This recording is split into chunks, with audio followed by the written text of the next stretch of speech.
Hey everybody, this is my first Emrick UFC fighter picks video that I'm putting together. I'm switching over, just testing something out a little bit differently than writing my analysis each week. This way I'll be able to, kind of give some insight on some more fights and fight picks that I have.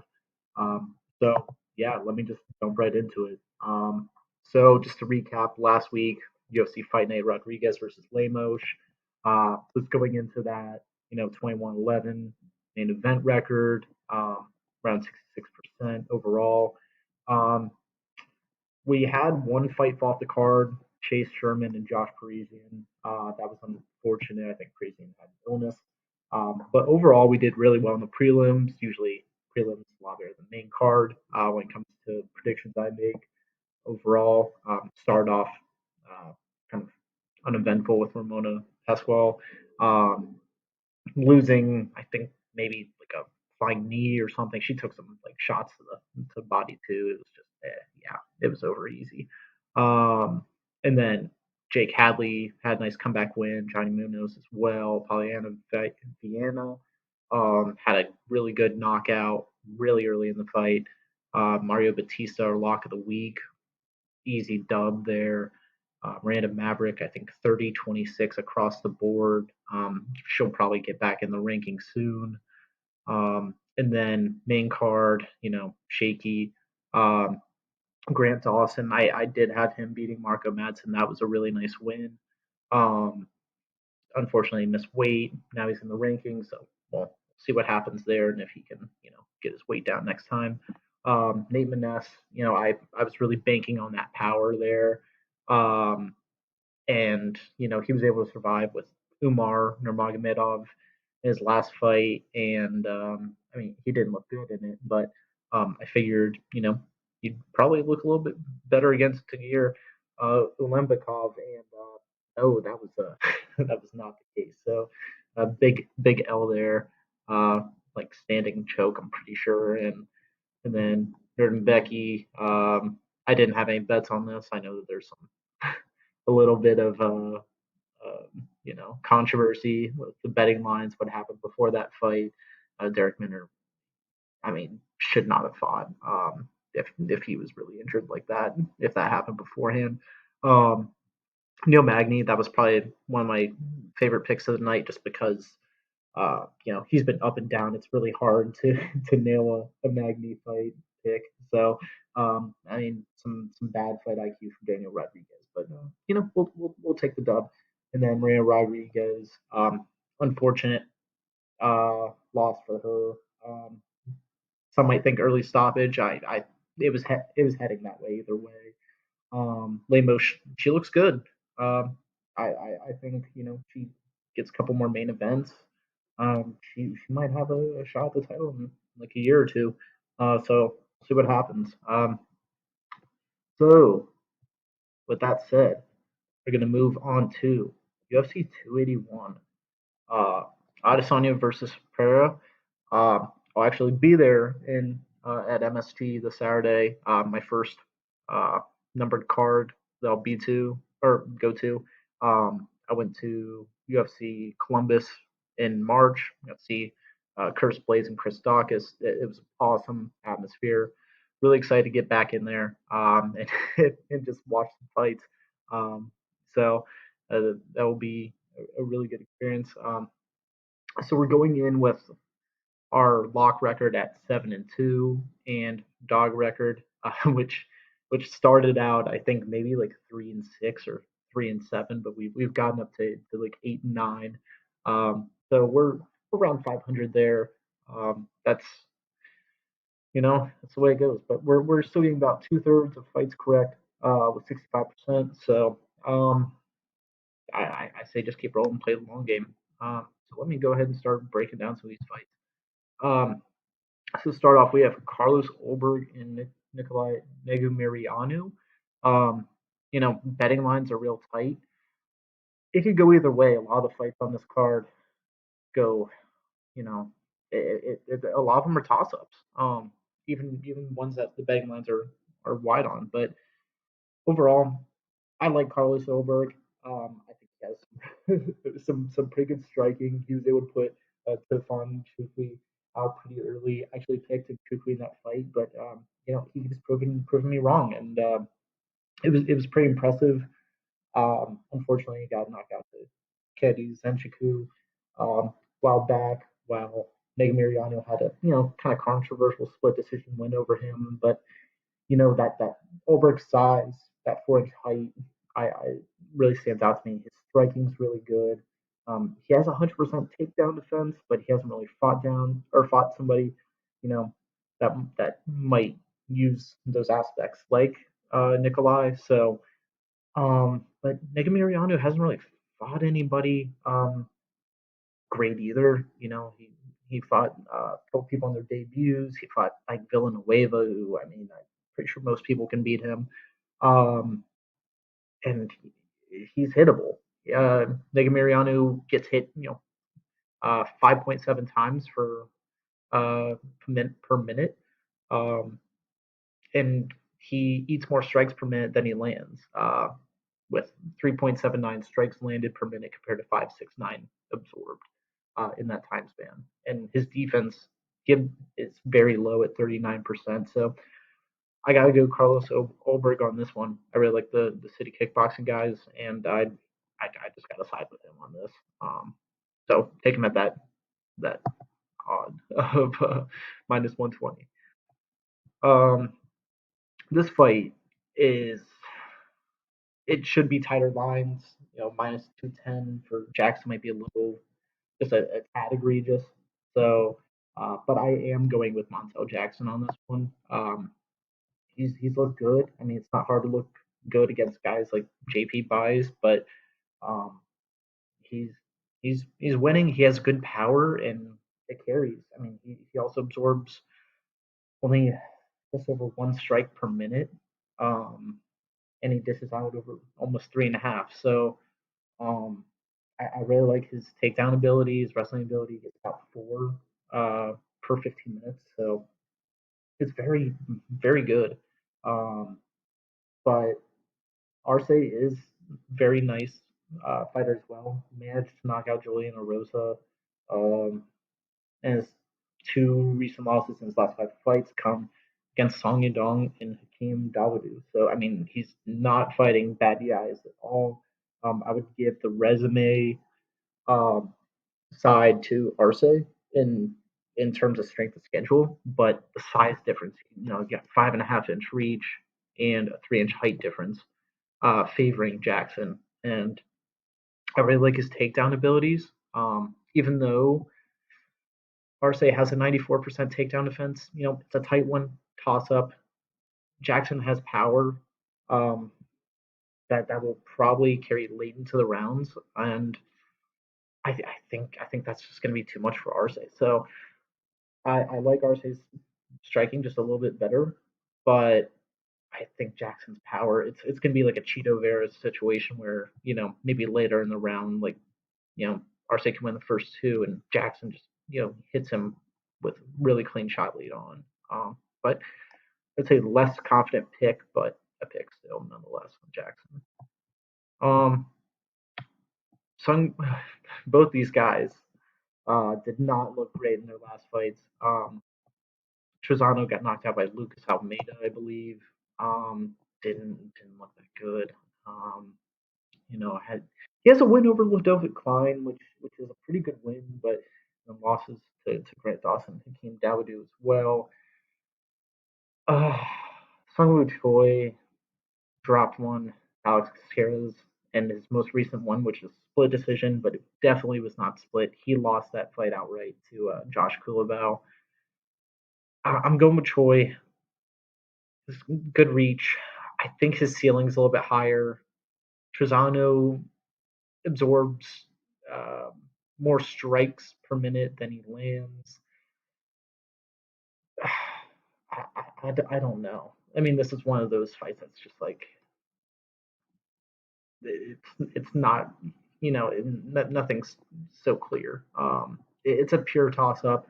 I'm going with Choi. That's all I have to say about that one. It's a tough one. I just wouldn't even bet some of these. Um, Carolina Kovalevich and Savannah Gomez Juarez. I like Kovalevich. I know she dropped like 5 or 6 in a row at one point before her last win over Felice Herrig, but and she also has like that, absorbing more strikes per minute than lands on a record. But and Gomez Juarez is a good striker. Don't get me wrong. If you don't think this is going to the mat, if you don't think Kovalevich will pull out a wrestling, maybe wrap up a submission, which Gomez Juarez is very susceptible to. She's lost 2 of her 3 UFC fights by submission before getting her nice knockout win over Ling Na. I'm going Kovalevich. I think submissions in play. I think she's a smart enough fighter in terms of fight IQ.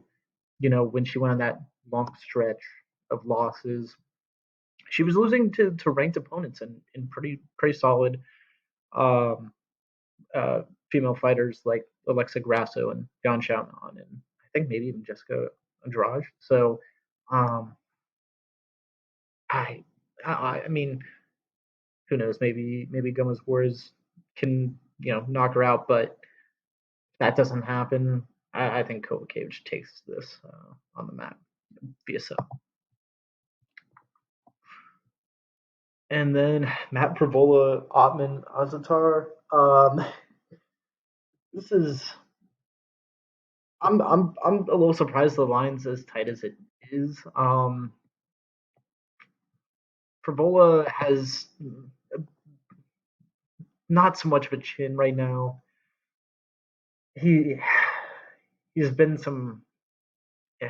I don't know. I think I don't think his chin's gonna be able to handle shots from Ottman. Um, Ottman is he's not fought in 2 years, and that's what worries me. That's what makes me very hesitant on this fight. But and he's fought against two lower level UFC guys, people that aren't even in it, like Kama Worthy. Um, but he's looked so good.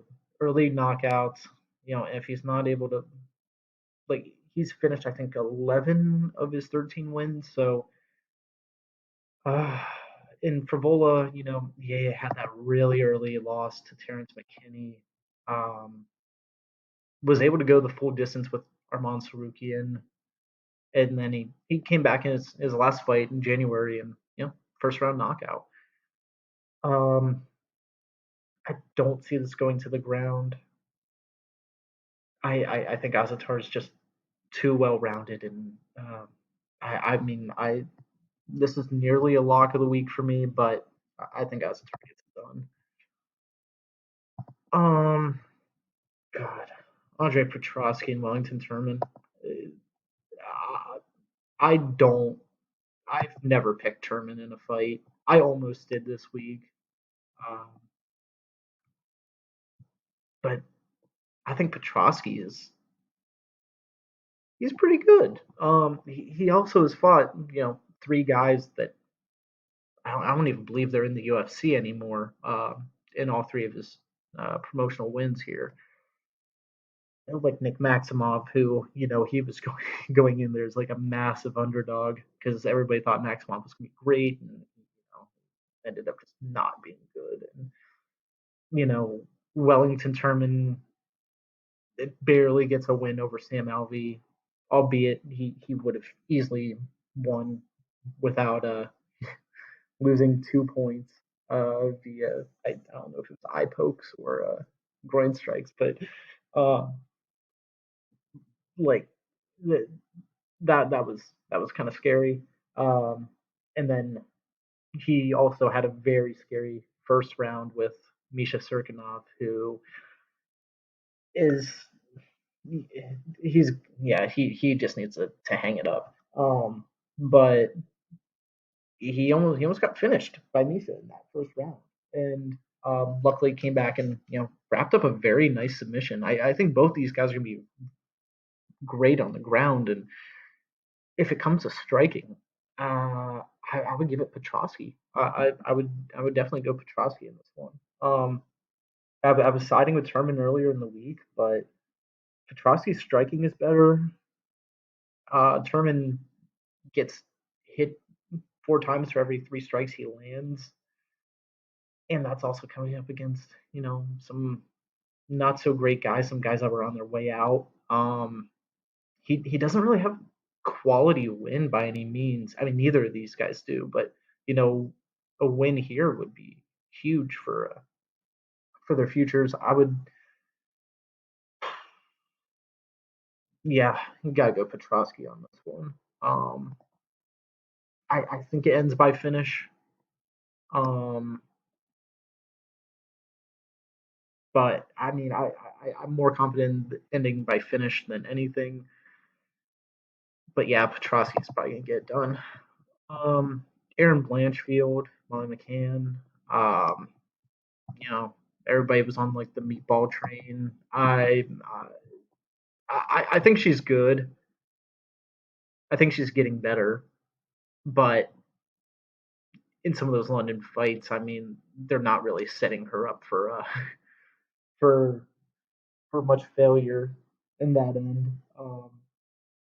So I mean, they were going to give her fights she can win, and that's understandable. I mean, she almost lost to Luana Carolina, but then she had a really nice spinning elbow, spinning back fist, put her lights out, and she got the wins there in both the London matchups this year. Um, Aaron Blanchfield, I mean, she beat Miranda Maverick, who I personally think Maverick belongs in top 15. Definitely has that ceiling for her. But her ground game is just really good, and I think McCann's striking is a little bit better, but Blanchfield on the ground on the mat, I think it's just gonna be too overwhelming for Meatball. I I hmm, she had a little bit of a scare in for Blanchfield in her fight with JJ Aldrich, and I think Aldrich is better than what a lot of people are giving credit for. But I mean, she gets it done. Blanchfield just gets it done, and I think that Aaron is going to give Molly a tough time in this one. And I like her size. I like her ability on the mat. And her striking, it's not bad, um, but Molly's is better. Um, with all that said, yeah, take the minus 400 on this. With Dominic Reyes and Ryan Span, yeah, a lot of question marks surrounding this because Span is always up and down, and Reyes hasn't fought since he was, I don't want to say lit up, but I mean, he basically put on a poster by Yuri Prohaska. He was spinning elbow. It was just violent. Um, just watching it live, it was just disgusting. And Reyes, his only 3 losses have been his last 3 fights. To John Jones, which people thought he won. I never watched it, so to be honest, I don't have an opinion. Jan Blachowicz, I picked Reyes in that one. Unfortunate loss for him. And then Yuri Prohaska. He's fighting good fighters. He has very good wins like Volkan Ozdemir. Um, but Ryan Spann, he's so up and down. I think he had like a split decision win over Sam Alvey, lost to Johnny Walker, beat Misha Serkinov, who I mean we know that man is now.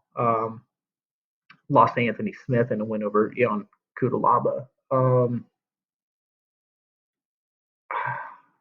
I think Reyes, his only 3 losses have come to essentially some of the top guys, the best guys in the division. Ryan Spans have come to guys, teetering in like the middle.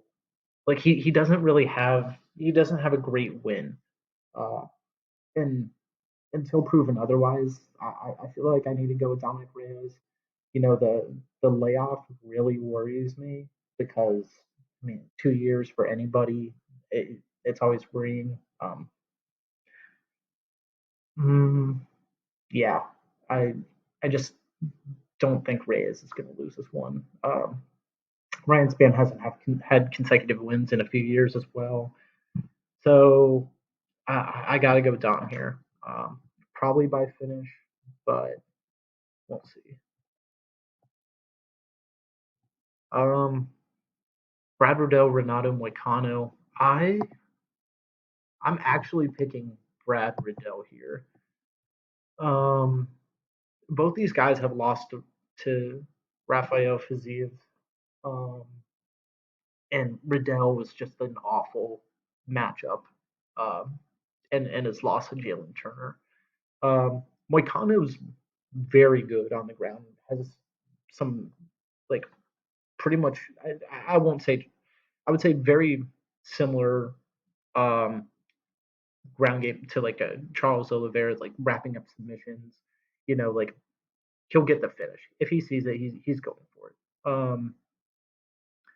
But and I won't say the RDA fight made me think any less of Moicano because of the short notice, week of just like coming off the couch like a week after his win uh, from his fight with like Alexander Hernandez.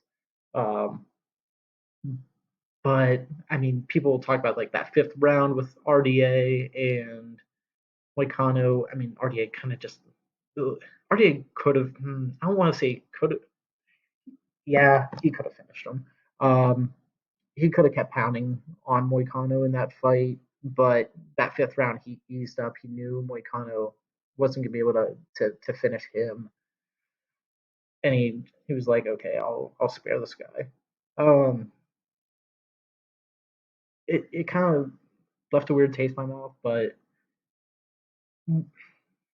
I think Moicano hasn't had like a better win than like Jai Herbert or Alex Hernandez, and I think Riddell would be a very good step there. Riddell has some good wins like Drew Dober, who actually just got bounced out of the rankings today for Grant Dawson, and then Mustafayev. I think that was a split, and then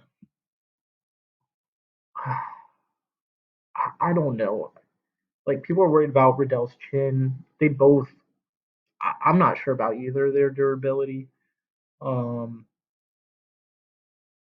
I don't see this going the distance. Um, both are on the ground. It's a very even fight. I think I think the recency kind of bias for the Riddell losses are tough to see. Um, for his losses of Fiziev and Turner, and that Turner one was early too. Um, I just think was it like a 6-4 Turner against 5-7 Riddell? It was just way too much. And Turner's improving so much. Like he 100% be in top 10. Um, but this one is my least confident pick, and I feel like I just got to go with the underdog on this one. I think Riddell's had to make some adjustments. I think Moicano's still good on the ground, but I think Riddell is good enough to avoid any silly mistakes and probably won't be facing the same type of power as he has in his past two fights. I think this will be a stand up fight. I really do. I think they're both good enough on the ground. I think his ground defense is it's okay. 62%. Wish it was better, but they're both have very similar metrics across the board. So we'll see what happens. I'm going with Brad Riddell. Um, Dan Hooker, Claudio Puelles. I'm going Dan Hooker. I think I have to, for the most part, I'm rolling with most of the city kickboxing guys. Um, personally, I mean, his last four of his last losing the last four losing four of his last five fights. Jesus. He lost to Dustin Poirier, Michael Chandler, Islam Makhachev, and Arnold Allen. I mean, Makhachev, current champ, Arnold Allen, and I think Makhachev was on short notice as well. And Arnold Allen, who is most likely fighting for the title in the next 10 months, I would say, for featherweight.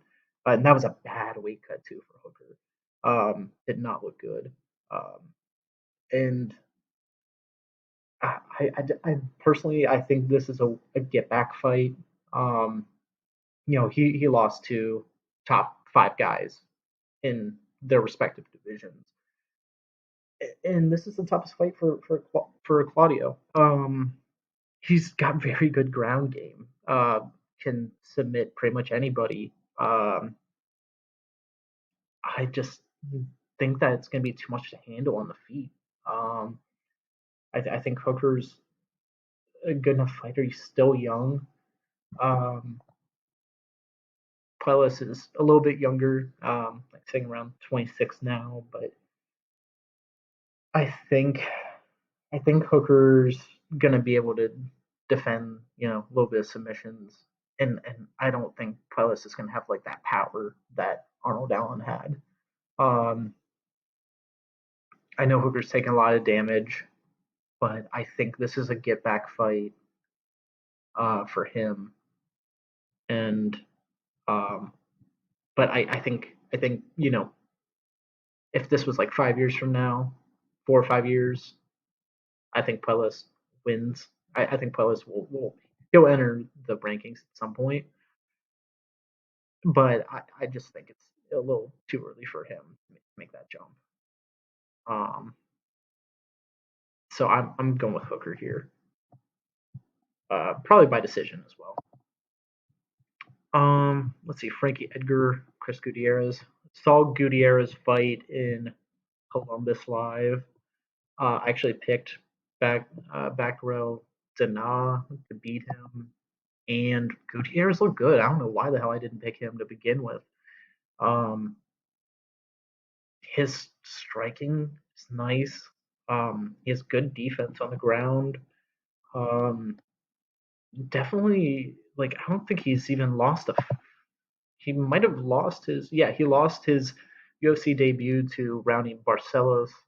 Um, and then won one, two, three, four, five, six of his next seven fights. He had a draw with Cody Durden like 2 years ago.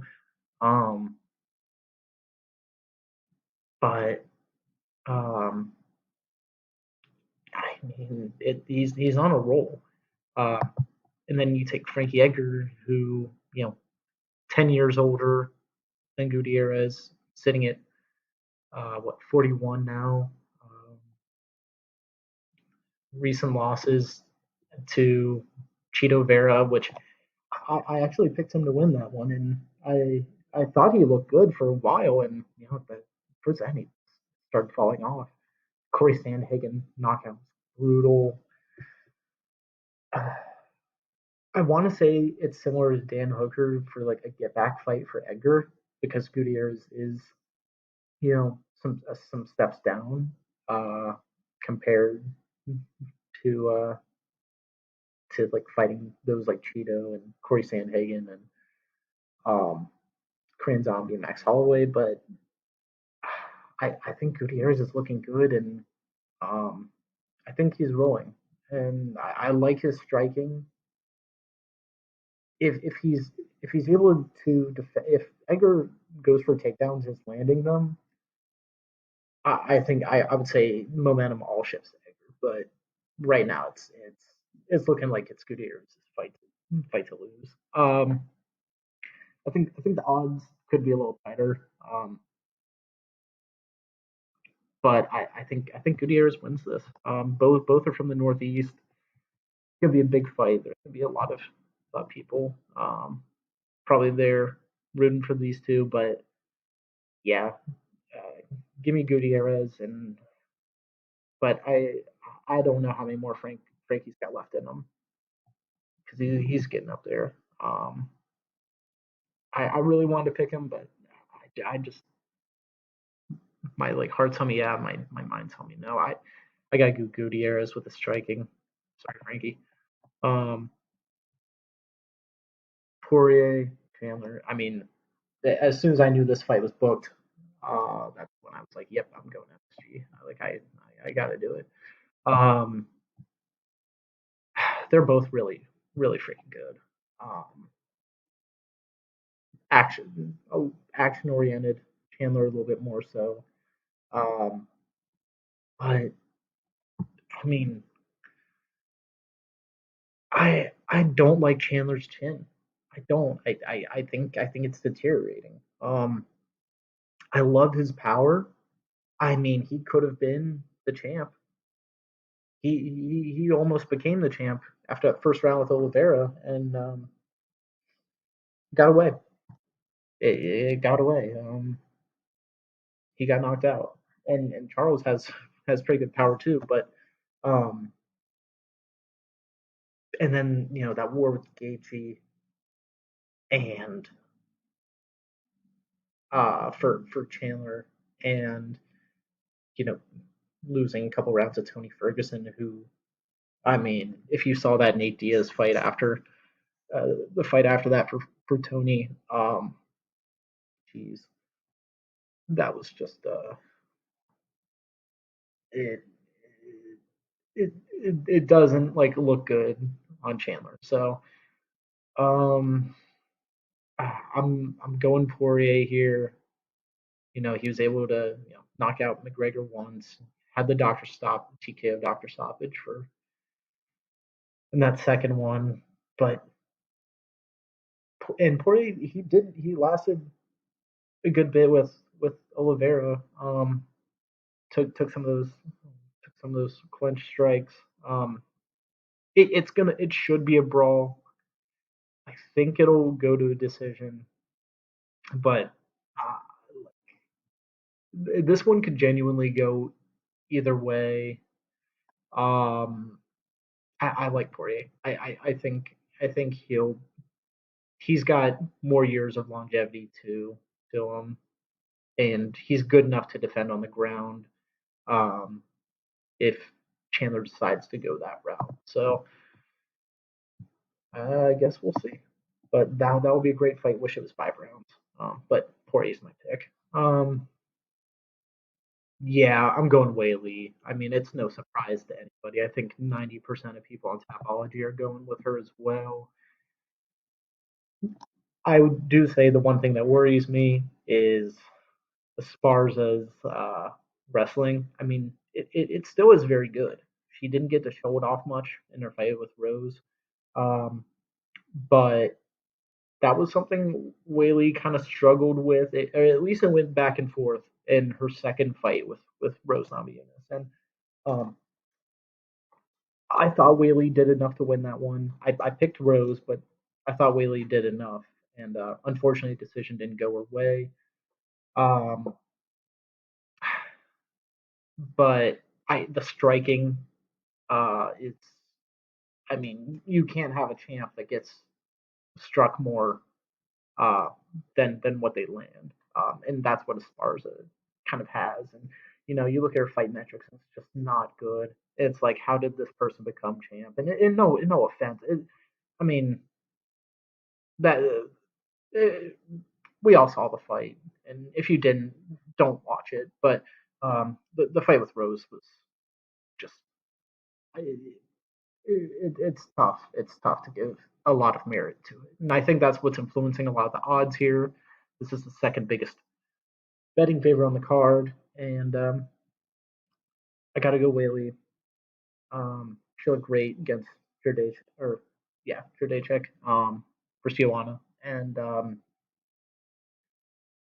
even though Joanna had a longer layoff, but I think she's just hungry. She needs that belt back, and I think that's what's going to happen. There's a lot of narratives to this, but I think Whaley's going to do it. Um, and I'm saying decision on this one, but I mean there is a very good chance this ends early if Whaley just presses the gas all the way. And the main event, Adesanya, Alex Pereira. So they really brought Alex Pereira up quick, um, and I think too quick. Jumping from Michaelitis to Bruno Silva, and then Sean Strickland. Um, Two of those guys, not really known for their striking. Um, it was a bad matchup, and or bad matchups for his opponents. And I think Pereira he kind of got catapulted to the front for maybe some views, but um, that doesn't mean that he doesn't have a chance here.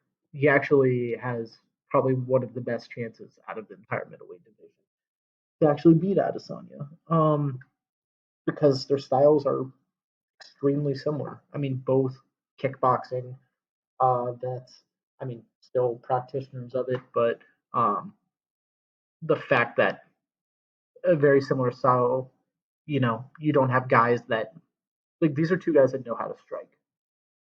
They know how to throw kicks, like actually throw like good punches, well timed punches, have good technique. Um, like they're not going in there like how the hell am I even supposed to like get close to this guy?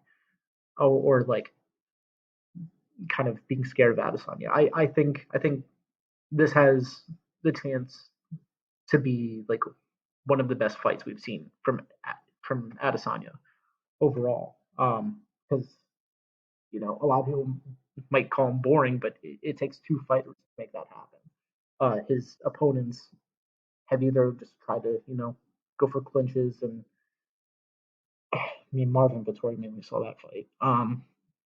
But just like go like the wrestling route, but Adesanya is pretty good defense. I mean, his only loss to Jan Blachowicz. Blachowicz was just a bigger man. He did outstrike him a little bit, some size has to do with that, but overall, I mean, Adesanya is probably one of the best middleweights, like like basically like nearing um, Anderson Silva type territory. I think he has the ability to do that.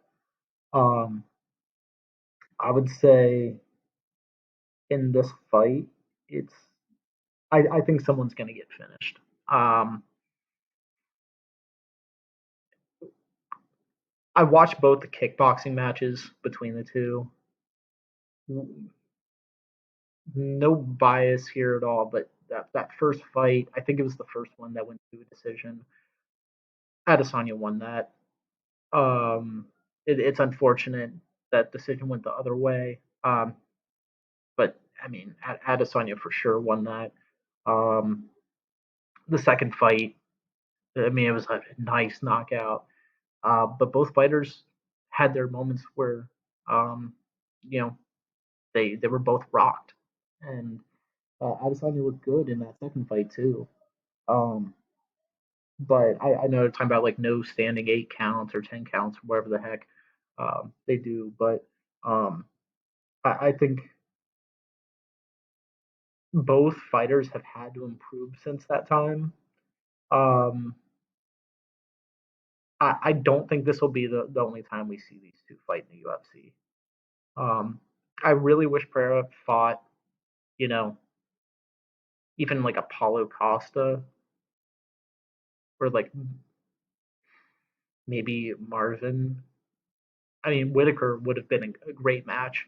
But I know people wouldn't have want to see a third matchup between Adesanya and Rob. So overall here, I'm going Adesanya.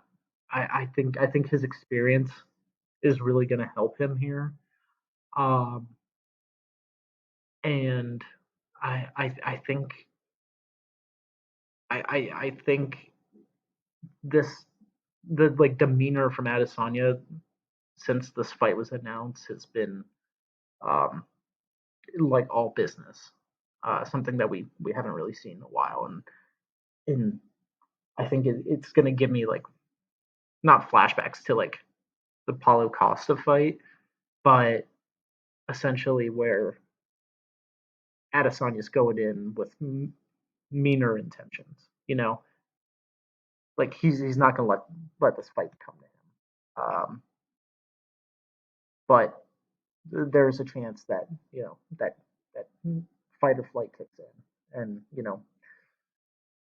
it's gonna be a tough one. It, if anybody's gonna beat him, it's gonna be Pereira or Rob or Hamza whenever he moves up. Please, for God's sakes, please not Bo Nickel. But um, I think Adesanya's going to get it done.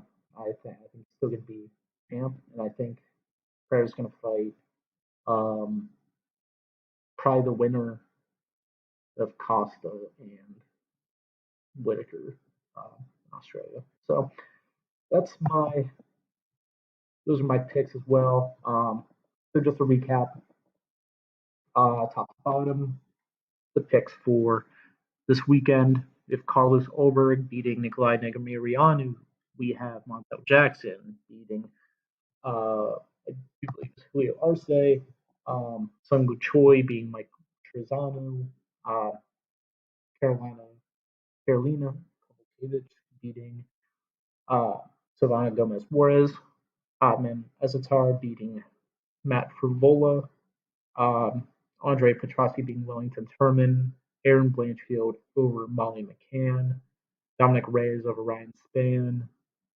underdog of the week, Brad Riddell beating Renato Moicano, Dan Hooker beating Claudio Puelles, Frankie Edgar losing to Chris Gutierrez, Dustin Poirier beating Michael Chandler, Zhang Wei Li winning the belt and taking it from Carlos Esparza, and Adesanya retaining the title against Alex Pereira. So those are my picks for this week. We'll see how it goes. I'll keep trying to make some improvements each week to this, try and make it shorter. I think this was like 40 minutes, so uh, yeah, we don't need 40 minutes to do this, but it is a big fight week, um, and hopefully you're able to learn something, take some picks. We usually do pretty well, whether it's this or the machine learning picks. So um, make sure you check out before the cage door closes. Um, oops, yeah, you can also check out that page too. But got a lot of good content here. Whether it's kickboxing, UFC, bets, breaking down 50-50 fights, you name it, we probably have it. We also have fighter stats. You can search for fighters. Say you want Adesanya.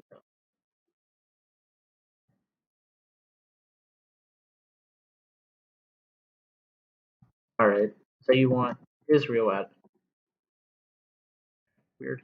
Um, so yeah, you can get the breakdown, all the different stats here as well. Um, so pretty nice to see. Days away, time in octagon, just all sorts of different um, stats, anything you need on their opponent, on themselves, you name it, they probably got it. Uh, yeah, so I won't plug this. Uh, Last thing I'll plug is score.com. Damn, ESPN knockout. Nope, we're going to mine. Uh, Follow here at Emrick's MMA picks. I got all sorts of content, including funny stuff like Yanni the Greek. So we'll see what happens here. Um, but overall, thank you guys for watching, and best of luck on your UFC 281 picks. Thanks. Catch you later. Bye.